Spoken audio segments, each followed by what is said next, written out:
Hello, everyone. Welcome to Cyber Monday. Joining me, as always, is my deep-thinking co-host, Mr. Dominic Vogel. Dominic, who do we have in the hot seat today? Well, I'm not sure how deep my level of thinking gets, but today I think we're in for a real treat. We have Neil Belenkie, a man of many, many talents. He is the co-founder of Sploda Technologies. He's the founder of $2,000 Coffee. As well, if that wasn't enough for everyone, he is the mayor of Belcarra. So, I mean, there's just a million things we could talk with him. So I think it's going to be an amazing convo with him. Business, politics, many other things. Yes. So it's time to invite Neil in. I'm going to jump in this chair, and we will be right back. Neil, so good to have you with us today. Thank you for having me. Pleasure. So you're a man of many talents, not the least of which is answering an email within 60 seconds. I'm really impressed. It's easy to fall behind when you have a few different responsibilities, so I do try to make sure that the inbox is clear up to 60 seconds, and then I never have to worry about the backlog. That is so awesome. Christian and I always marvel at your rate of that. Yeah. Thank you. The world will be a better place. It's a survival mechanism, but I accept. Thank you. Awesome. So I want to get into Sploda.com. What's the story behind that, and what is it? It's relatively simple, but it came out of a very punishing, archaic process. Think of it as Tinder or Match.com for capital and companies. Right. And existing services within the transaction space, matching capital to companies, seeking investment or for sale. The existing mechanism for people to be able to sell their company or to raise money is extremely antiquated. It requires meeting, pitching in person, and and it's nerve-wracking. And the prep time and the time spent on both sides of the boardroom table is very valuable time. And yet people are willing to meet without any filtering process in advance and waste an unfortunate amount of time and often money in order to establish whether or not there is a match or potential match worthy of continued examination. Right. So I took over responsibility for a public multinational biotech company, and I needed to raise money, and I could not, with a filtering mechanism, identify investors that would be appropriate. And as a result, I was pitching anybody who would listen, and they were wasting time when it wasn't an appropriate match. Yeah. And I was spending a fortune and time with people who were never going to be a fit, whether by virtue of the size of the raise, the industry, the type of technology, the advancement of the organization. Sploda does all of that uniquely by using due diligence to filter rather than pitches and financials. So we just try to make cleaner introductions so that the time that's being spent across the boardroom table is more likely to be successful. Mm-hmm. So awesome. We'll get into that. I'd love to just ask just one quick question on that. And why is it that it is such an antiquated process? Like, what are the factors that have caused it to sort of lag? You know, it draws back to my analogy of Tinder or Match.com. There is a hesitance or possibly even a sense of not wanting to admit that one, in what is typically a personal process like dating, that one had an automated or a technology assist within that dating process. Yes. And we, with Sploda, are trying to even understand how the culture of online dating was able to get away from, I could never admit that I met my husband or wife online. Yes. And now people very commonly say, before we had our first date, we were connected on a dating platform. Yes. We have the same challenge, which is that we try to have people become comfortable with the idea that you can fill your pipeline, you can set up your dating schedule with people who are more likely, or companies that are more likely to be a fit, and still spend all that time just not wasted with the potential of there being a gap that you could never get beyond. Like kids, one person doesn't want to have kids, another person wants to have kids. You don't bother dating. Right. Mm-hmm. Same thing. If you don't want to get into a company that has X, you might as well save yourself having spent the time listening to a pitch or presenting the pitch in the first place. Good dating advice. Raising capital. I'm a lousy, I'm a guy, which means I'm insensitive in the first place, and I married way up a long time ago, so I have no real advice with existing technology and dating. I'm just happy where I am, thanks. You're building a swipe right culture. Yes, if someone else can be the advisor on that side, I get a chance just to see the stuff on the Sploda side. That's very, very cool. Another one of your many talents, and I'm a big political honk. From when I was small, that's all I love local politics, national, what have you. Yeah. The fact that you're a mayor, I find to be very, very cool. I'd love to try it. The I'm sure it's from the fact, outside. yeah, from the outside, It drops pretty quick. Oh my goodness! But one thing I'd love to know is just based on the fact that you play in the business pool and in the political pool. Yeah. What sort of like almost transferable skills or similarities do you see from business to politics or politics to business? I describe the difference with politics and business as being very, very specific. In politics, unlike business, I'll take it from the other side. In business, if you are doing business with someone and they screw you, or you're not culturally aligned, and you would never in business do business with them again, you say, look, that's it, contract's over, I'm away, and you don't ever deal with them again. In politics, someone will stab you in the Names back. come to mind. And we all know that there's an alignment, right, between joint venture partners and service providers. There needs to be a cultural alignment and a values alignment, and that's not for good or bad. It just means that people are going to be more successful together. Sure. In politics, someone will stab you in the back or they'll stab you in the chest, and you have to pretend it didn't hurt, pretend you didn't notice it happen, because you're going to have to work with them again and see them tomorrow on the next thing. And that creates a culture of mistrust, of anger, of behind-the-scenes manipulation, which is horrific. I was not born for it. During the campaign, I actually said I didn't want to do this, and I'm going to do one term and I'm out. I don't want to stay. The transferable skills is I look at this as a municipal turnaround. Belcarra is financially destitute. And more importantly, as a result of that destitution, we are not able to effectively fight fires. We have a very limited water source. And so I was a volunteer fireman for almost 10 years, and I was running the pumps on fire trucks, 2 of which we ran out of water fighting fires. Wow. One we ran completely out, the other we just had to shut down nozzles on the truck because there wasn't enough water to fight the fire. So when the last election happened in November of 2018. Time does fly. That's how much you've enjoyed it. Yeah, exactly. It's a buried memory. When the election happened, I didn't run like a politician. I offered as a businessman. My history having turned around companies that have financial challenges. I showed my skill set. I didn't put up a sign. I didn't have a website. I didn't spend a penny advertising. I just offered to lead the turnaround and showed my track record. And there were 2 other people who were running who didn't have the same level of financial training and hadn't been leaders of organizations, which was the only reason I ran. I couldn't find anybody else who was willing to do it. And when people said, why do you want to do this? I said, I don't. I just want my family and our municipality to be protected from fires. I don't want to see it burn to the ground. We don't want a California, a Fort McMurray, or an Australia. And unfortunately, Belcarra is the ignition point by virtue of not being able to effectively fight a fire that could take over the whole region. So that's the transferable skill set is really just turning around another company. It just happens to be a municipality. Wow. Yeah. I mean, just living in the Tri-Cities, that's something that I didn't know. For us, Belcarra is where we go to the lake. Absolutely. So that's and really interesting. it's a real risk. We literally have been very lucky on our past fires because it takes a little bit of bad luck or no luck at all. And all of a sudden the fire's in the canopy. And when the tree canopy starts, it can just go. Apparently, fires can move about 100 kilometers an hour or more with winds. Wow. So there isn't time and there aren't multiple evacuation routes. I think it's essential that we make sure that we can make the place as safe as possible, and that was what I offered to do as mayor. Sticking on the theme of municipalities, and you speak very eloquently about sort of the physical dangers there. A lot of municipalities, and we're seeing this right across Canada and the U.S., being hit by ransomware. Oh my goodness! Yeah, it's somewhat of digital wildfire to a degree. And again, there's a lack of proper, investment in trying to make sure that they're doing the right due diligence. I don't want to be fear-mongering, but I'll give you an example. I didn't know that we had a problem with water, and the previous council didn't communicate there was a problem with water until I was on the fire truck shutting the pumps down. Municipalities, unless they have been attacked, don't communicate the fact that they're vulnerable.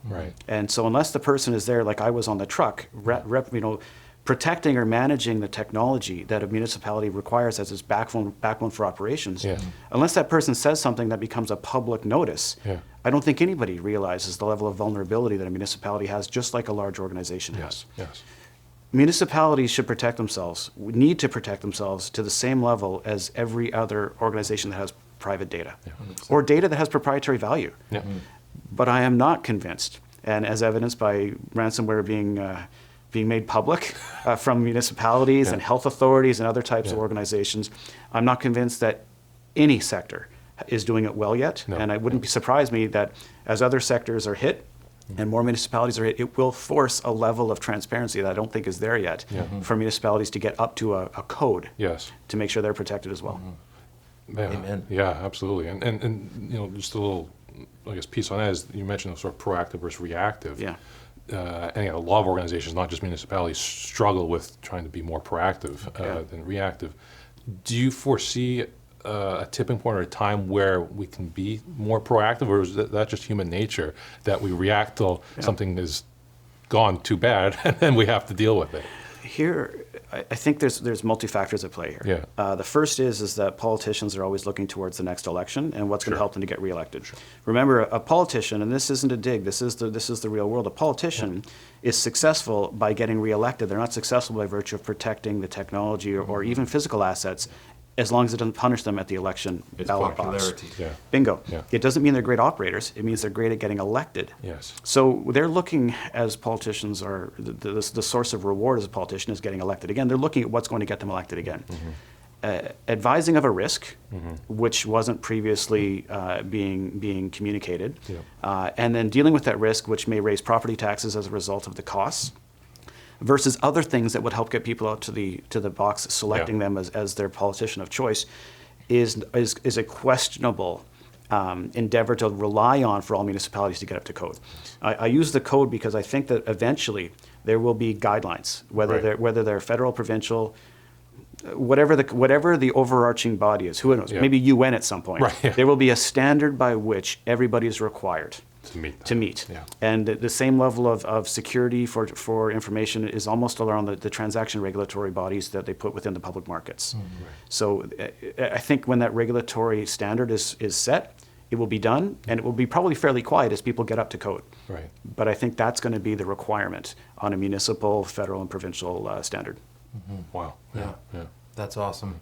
So just to round off all the things that you're involved in now, this is a $2,000 coffee. Take 20 seconds and tell us what that is. It's a different function of consulting. I've always felt that companies that receive a binder of advice that is a solution that has been often researched by someone who's never actually done the work themselves, never actually accomplished that desired endpoint.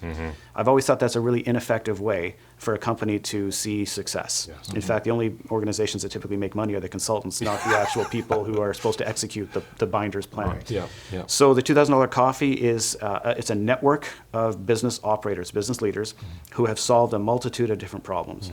And when a client comes to us and says, hey, we need help solving the following problem, well, the first piece is, well, is that problem worth more than $2,000? If not, Right. it doesn't make sense. But in many cases, a challenge or an opportunity can exceed $2,000 by 100-fold. And if they want to take the best avenue towards success, finding someone who's actually solved that problem themselves, uncovered the real world gaps that they're going to have to worry about falling into, and is willing to introduce the client to the individuals and organizations, the partners, the clients, the salespeople, the targets, any other resources necessary. That is, I think, got far more value than a binder, which someone has to figure out how to execute themselves. Yes. And so it's a network of business leaders teaching other people how to do what they need to do. That's awesome. That's really interesting. And I know even just speaking for, like the security consulting space, Yeah. which I remember back in my corporate days, when we would bring in a consultant, and that was some junior person who actually had never been in the metaphorical trenches, or someone who had been a consultant for 25 plus years. They make good coin doing that work, but it's to that point of the value of that advice. If they haven't lived through it, how practical and pragmatic is that advice? It's more theoretical. I totally agree. I'll use an analogy that I think hits home. A hospital. Yes. Imagine a family member has a horrible disease or an accident. You don't take them to the walk-in clinic. You don't take them to a GP. You take them to the physician who is a specialist and who has solved that medical issue themselves over and over and over. And typically you hear people say that this is the person who's the expert in this, globally or nationally. When it matters, you go to the specialist to cure the people that you love. Well, if you love your business, you should have the same level of focus on going to the experts who have solved that specific problem over and over, and not trust a GP to do something that they only have an introduction about. Can we use that story? That's a fantastic one. The business hospital, Yeah. when it matters, you take your business to a specialist. That's There's awesome. beauty in that. That's There- all. Yeah. Absolutely. Yeah. We're going to put a timestamp. I fully believe it, obviously. Yeah. If for someone to think that they could go to a general practitioner on cybersecurity, Yeah. someone who has researched it online, Yeah. but never actually implemented, someone who's never been through the defense Yeah. of an attack or trying to rescue after something, ransomware or otherwise, goes sideways. Why would you ever want someone to be learning on your dime and have the risks associated with that? You bring in the specialist when it matters. And the specialist not only sets you up for protection, but knows what it's like when things go sideways through that process and how to manage the process when the threat's happening. And after the threat is finished, make sure that you're completely up to date to be able to manage that going forward again. And people who are not specialists do not have the ability to get ahead of these things. Very awesome. I'm speechless on that one, but we will revisit that one. It's the same in every area of business. You guys are specialists. Other areas of specialty exist, and that's how you build the perfect hospital. Yes. Yeah. Very Couldn't true. have said it better. So we have just a few minutes left. Yeah. I'd like to spend the rest of it on kind of the idea of raising funds and due diligence on funds. So thinking about the two categories of the funders on the one side and the founders. Let's start with the funders. Sure. Getting right down to the nitty gritty. What are the things that are preventing these founders from successfully raising capital that you see, and what can they do about it? So what often happens is founders / companies assume that investors or funders will want to put money in because they think it's a great idea. Right. The reality is great ideas fail, and really bad ideas can make a fortune. I use the pet rock as an example. Okay, any guy who can make $16 million selling gravel has taken a bad idea and monetized it. And anybody who would have invested would have made money. Yeah. And yet we see brilliant drugs that fail. We see brilliant business ideas that fail. That could change people's lives for the better because they're not effective businesses. So the gap that has to be closed is a founder needs to be able to communicate to a funder how the funder is going to make money. And they do that by virtue of a number of different things. They show how much the company is worth now, how much it will be worth after they are successful, and they can choose different points in time to show that success where there's going to be a milestone for incremental value creation. Yeah. Then they have to show the risk tolerance over that timeline. How risky is it going to be? And if the founder can defendably say, this is my plan, here's how much defend every aspect, here's what I'm going to do, this is the risk associated with it, and here's the time for you to get your return on your investment, then the investors are in, assuming that it's a good offer and everything meets the minimum criteria for the investor. So the more that they can see things through the investor's eyes, really, the degree that they can do that is the degree they'll be No question. successful. The investor needs to think that, hey, if I'm going to put my money somewhere, here's where I'm going to make the most money in the shortest time frame at the safest risk tolerance level versus all the other places to invest. And a relevant example for you guys is an investor says, hey, I'm looking at a business where there's lots of proprietary or personal information. They do not have a cybersecurity component. They have not even thought to protect, not even at the most basic levels, the client's information, never mind their proprietary information within the organization. That is a potentially devastating level of fear or risk associated with what could be a great business. And so as a funder, if I'm thinking about putting my money in and the company is obliterated instantly in the event of a ransomware or someone getting through the wall and being able to take all the people's private information, all the customers' information, why would I accept that risk? So the founder has to be able to communicate, when we talk about the risk tolerance, why this isn't risky. Right. And issues like cybersecurity have to be addressed when there's privacy issue, when there's privacy risk, or the investor or the funder is going to say, I get it, I love it, but this is just too risky for me now. And I think people think that where you put the money needs to be all shiny. You have to have solid infrastructure when you build a business. It's not just about talk. Diligence is about getting below the talk, below the pitch, and saying, where are the strengths, where are the weaknesses, and can we accept the weaknesses? And the risk that a company will be obliterated based on a weakness will typically tell most investors, internally, their processes, I'll just take a look at the next one that's a little bit less risky. So from a funder's perspective, what are the areas of due diligence that you think are important to cover off? They're pretty consistent, but what you would find is every funder has their own questions or proprietary process that only they could lead. So they're always going to have like a dating thing. They're always going to have their own attractive components that they're going to like and that they don't like. What they look at, of course, is they look at the finance. Okay, and so they want to see that this is an organization that is going to make money, not lose money, and that they want to see that there's a way that they can get their money out. So not only does an organization have to be able to make money, but there has to be a way for the investor to get the money back out again, and that's not always easy if it's a private company. Second, they want to make sure that the risk is manageable. The risks are often, first off, people. Does this person have the track record that I can say predictably they will be successful here because they've already done this here? Have they already successfully sold a company and made people hundreds of millions of dollars? Yes? All right, I trust that they're probably going to be able to do it again, rather than the person who's never done it in the first place. And then on top of that, you've got a bunch of other things, like do they have any secure assets? Meaning, is it land? Is it IP? Is it proprietary processes that would be really, really hard to recreate elsewhere? And how well protected are those things? And then there's data, for example, as an asset. If is this data worth a fortune if someone else wants to access it? Well, yes, unless someone steals it. Right. So all of these things are weighed, and the most advanced organizations, the biggest ones, will have a scoring table, and they'll actually say, here's the risk, and they'll look at a final number out of whatever, 100, and say, hey, this is above an 80. We should do even more diligence and see about the opportunity here. And if it goes under a criteria tier, they might just say, no, sorry, you don't meet our minimum standard for a final consideration. But everything you can think of, you hear people talk about goodwill. Goodwill is a way to say, hey, I'm extorting more value for you because I think this is really good. I'm just going to call it goodwill while you have to pay me more. There are all sorts of things, but when it comes down to it, it's timelines to profitability or money for the investor at a risk tolerance that they can accept. And what we're here talking about today in particular is around that risk tolerance and the value that cybersecurity is protecting. That value is an asset that has to be protected.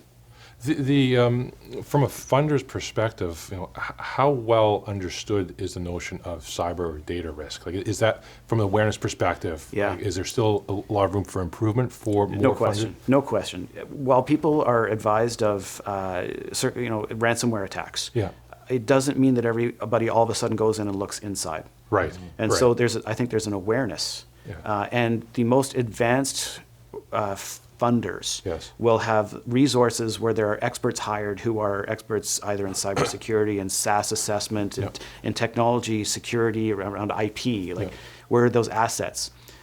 But those are the biggest organizations with the greatest number of assets. And they have internal people who, when they're looking at 100 deals a week, they can employ full time.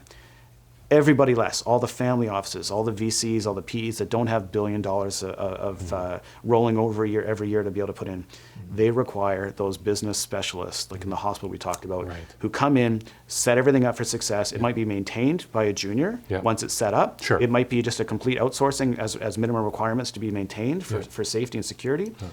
But until they get hit themselves, I don't think there's the level of focus there needs to be. It's not the number one fear. Right. And sometimes that's reasonable. But when they're building towards a transaction, if they want to raise money, that fear grows because it's a risk that someone isn't willing to accept as an investor. And so they don't realize until they've been hammered a few times by an investor saying, no, we don't accept this level of risk.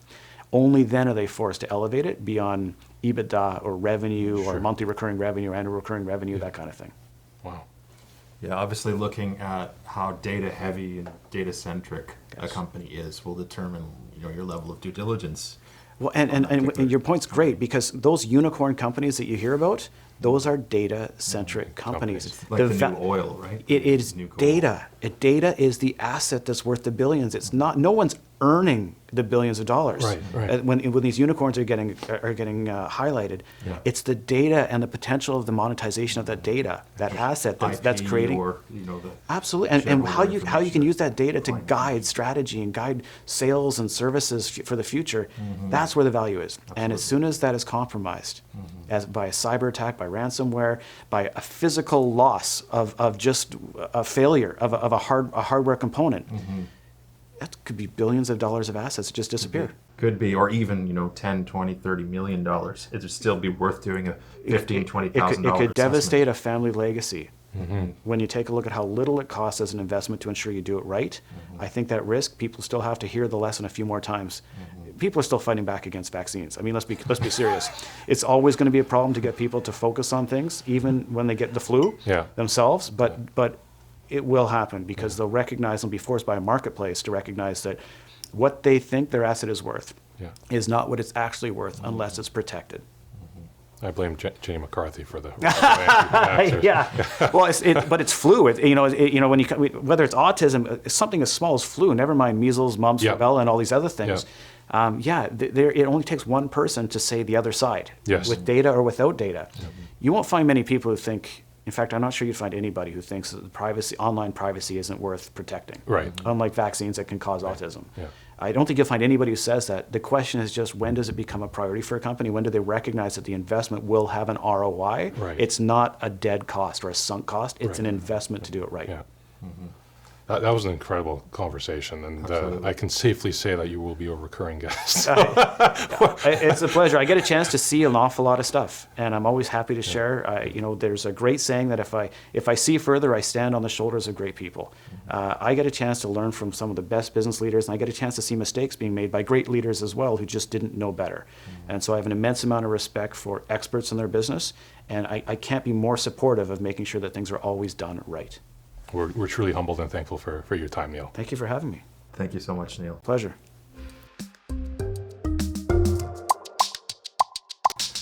Dominic, what an awesome conversation with Neil. What an amazing guest, full of surprises. That conversation went in directions that I didn't foresee. I had a whole other kind of roadmap in mind for where we were going to go, and he totally, took the mic and did great analogies about like a general practitioner versus the specialist, and he really actually talked so much more about cybersecurity and due diligence than I expected him to. It's just really interesting hearing someone who has such a varied background and so many life experiences, business experiences that, like Neil. And for me, the most profound thing he said was at the very end, towards the end, was that whole notion about being able to learn from those around him. Everything that he's done, you learn from the successes of others, the failures of others, and you incorporate that, and that ends up being something very powerful. And I think that's something that should resonate with a lot of our listeners and greater audience, is that often that's the best way to grow, is to learn from those around you.